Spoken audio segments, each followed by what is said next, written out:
carry all the facts. The list goes on and on. If you just say the word, all up and wrong. Last time on Trying Not to Sink, we finally arrived at our destination, Key West, Florida. We took a tour of an old Civil War fort that has been converted into an amazing botanical garden, and we spent the evening sipping on drinks and having lots of laughs at Irish Kevin's on Duval Street.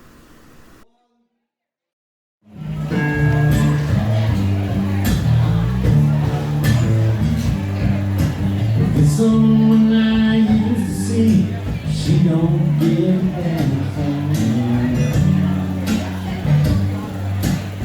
Sing with me, so let's get to the car, let's roll, another jump, till the rain goes down, too long to be dry.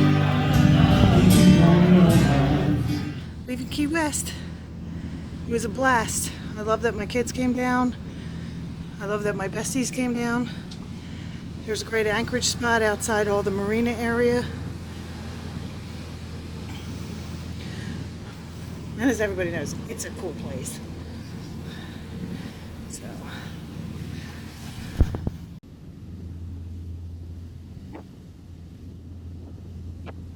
The background takes you straight to Boot Key, which is right there up ahead.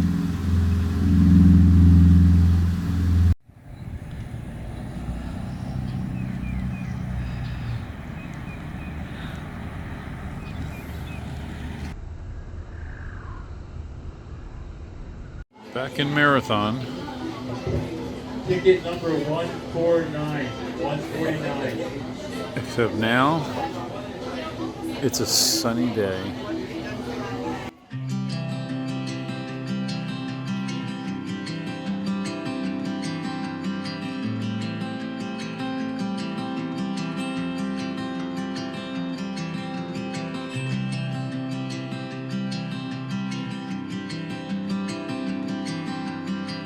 You notice when we were leaving that there are people anchored right out here.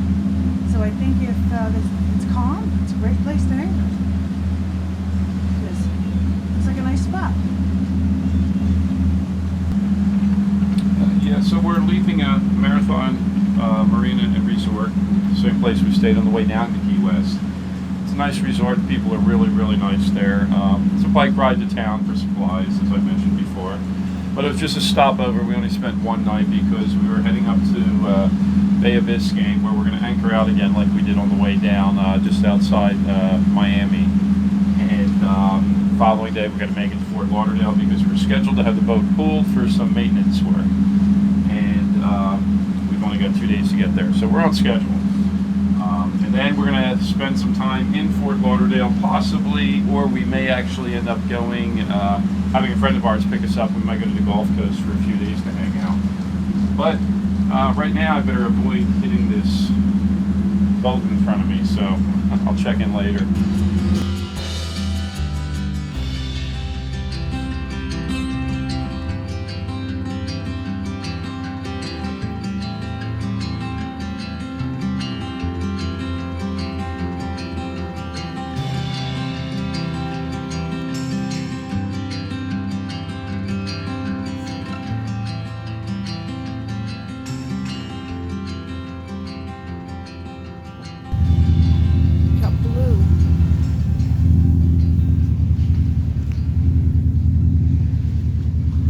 What's this called, Ed?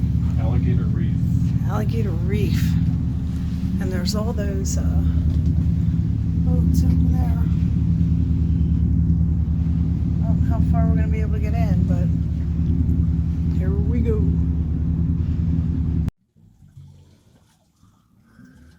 Situated?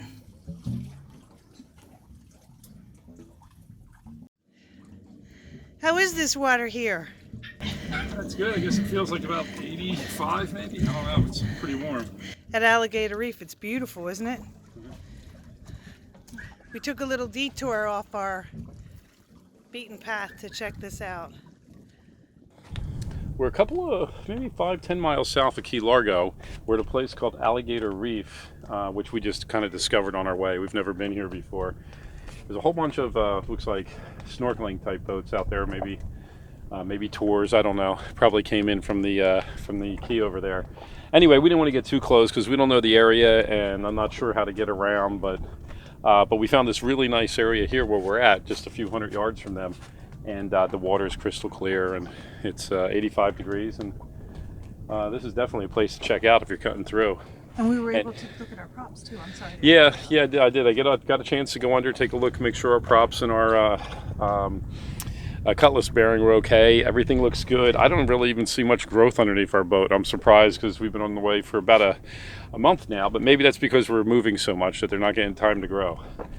Yeah, this is a pretty nice place. Water's like 85 degrees, so it's just like bath water when you get in. We didn't see any real good fish or anything like that. Probably they're all hanging out over there. Well, we did see a stingray go by, but Yeah. that's about it. It's, I think we're lucky because today it's so nice out. Well, that's the thing too. Yeah, I mean, you can see the waves. We don't even have 1 footers today. These are like half footers, and so the area is so calm. There's barely a little breeze, maybe 5 knots, maybe. So the water. This is just a perfect day for this. The sun's out. There's hardly a cloud in the sky. So we got lucky. So we figured we'd take advantage of it. We were going to head all the way up to Bay of Biscayne, but we said, hell with it. Let's stop here a little bit. We're going to pull into Rodriguez Key, which is really just an uninhabited type island right off Key Largo, and in between the two. I'm not sure exactly where we're going to anchor yet, but that's our plan. And I thought, well, if we're close enough to Key Largo, we might take the dinghy in. If not, we'll just call it a night and anchor out and hit Bay of Biscayne tomorrow. Yep. But this is really cool. This is Beautiful. paradise. Look at that. It's beautiful all the way through. You can see. It's gorgeous. Enjoy it.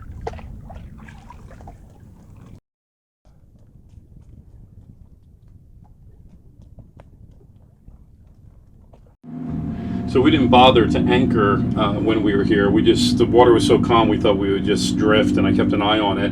But you can see I pulled us right into this little center, deeper area. And then we drifted, I don't know, a few hundred yards off to the side. But I could tell before we did it that we were surrounded by water in the 10 to 16 foot range. It wasn't going to make any difference anyway.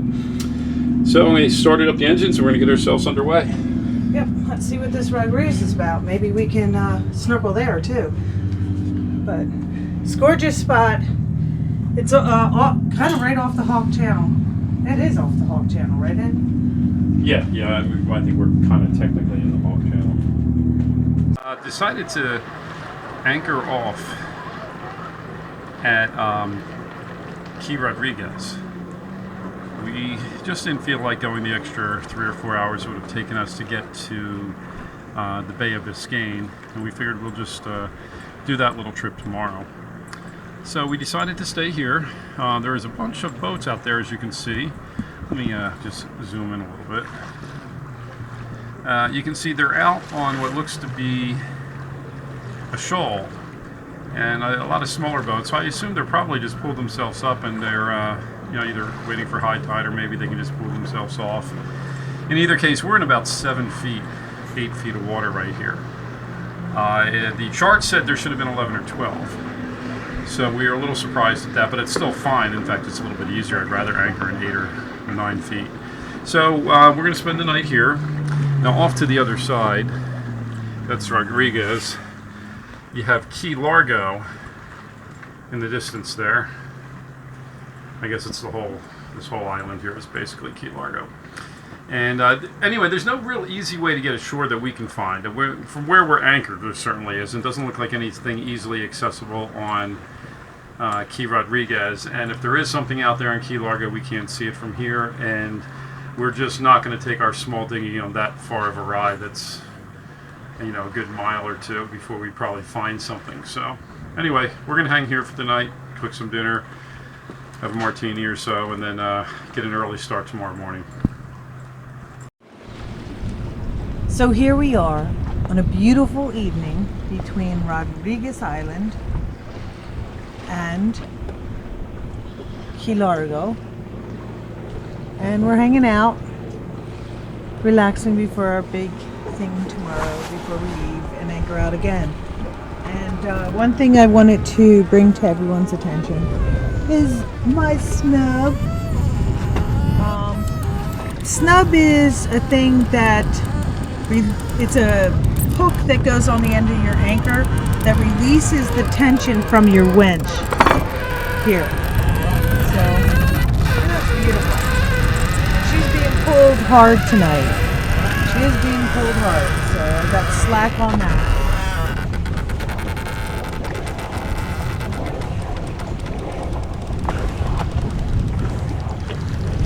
And that way you don't screw up all this gear and put pressure on your bow. So it goes through the chucks to those cleats on both sides. And after you hook that on, you just let a little more out so it's got some slack, so there's not tension riding all here. And all the tension's on that when it's being pulled. And we got some wind. We got some wind and some current, but I call her Lucy Dan. She's doing good. And this is our sight tonight, which is beautiful. And that's the ocean. Isn't it gorgeous? Lucky stars, right? I'm glad you could come along to see this with us. Have a good night, everyone. Wasting away again, Margaritaville, searching for my lost shingles. So we're leaving the anchorage that we spent the night at. That's Rodriguez Key there in the distance. And here, let me bring us in a little bit closer. That's Rodriguez Key. And it's a real nice place if the wind's in the right direction. You know, we are getting winds out of the west. And the island and Key Largo, I think it's Key Largo there, block the winds. Now, if the winds are coming from the east, or you could have a little bit of a problem because off to the side here, we're in the ocean, basically. That's just a small little key that can block you if the winds are the right direction. And if the waves aren't too big. I mean, I wouldn't want to be out here if it was a rough sea. That's Duck Key over there, the little one. The little one in the background, Duck Key? Yeah. Okay.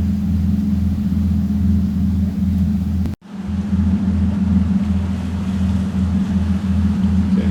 Notice where on the map we're saying 14, 16, 14 feet. And what you're saying is about 9 feet on our sounder. That's been pretty common in this area.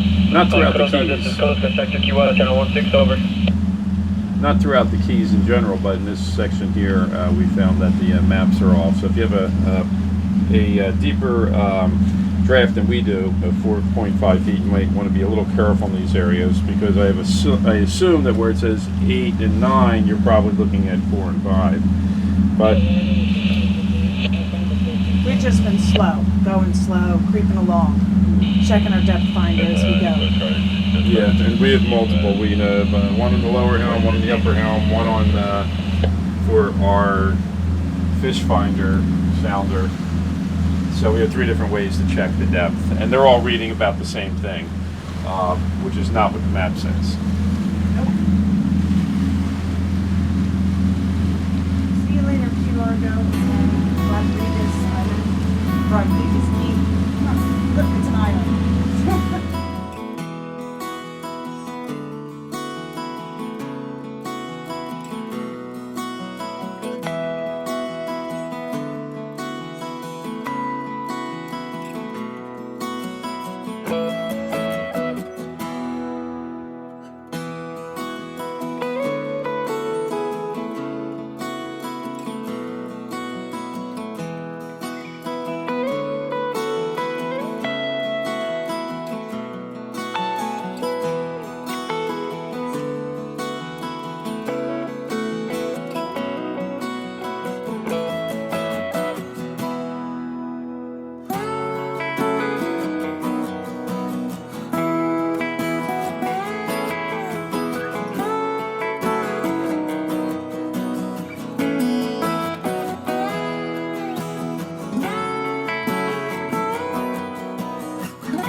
left a absolutely miserable night in Biscayne Bay, where we made our biggest mistake to date boating.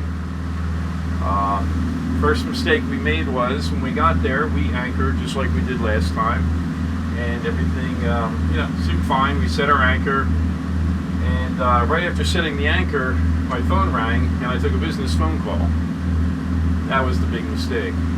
Normally when we set anchor, I will set my my alarm, my anchor alarm. I'll keep an eye out for about 20 minutes or so, make sure nothing's smoothing. Well, I didn't do that. And after taking this call, I sat down on the bridge and I immediately noticed there was a problem. We had drifted about 100 yards sideways into a shoal. And so I started up the engines and tried to get myself out, and I was having no luck at all. The tide apparently was going out. So as I was trying to get out of this shoal, it was getting worse by the minute, and I just got stuck.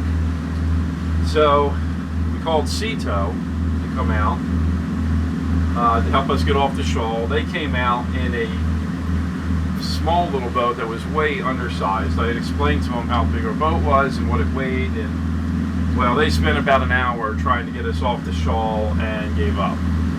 Basically, he said his boat was kind of being, I guess the motors were being dragged into the water, and he just was not going to get us off. He recommended that we just wait until a high tide, which was going to be about 10 hours later, something like that, and that we would just drift off. And that didn't sound like it was going to happen to me, but we thought, well, what else are we going to do now? And $400 later. Yeah, so they charged us $400 and went on their way.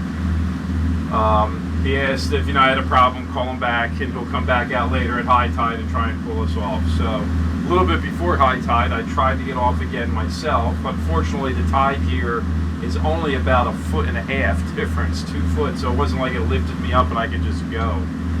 So I tried fighting my way off a little bit again, and as apparent I was stuck in some sort of a groove probably created by me. So Seatow came out again, this time in a properly sized boat, and after about an hour of time, they got us off.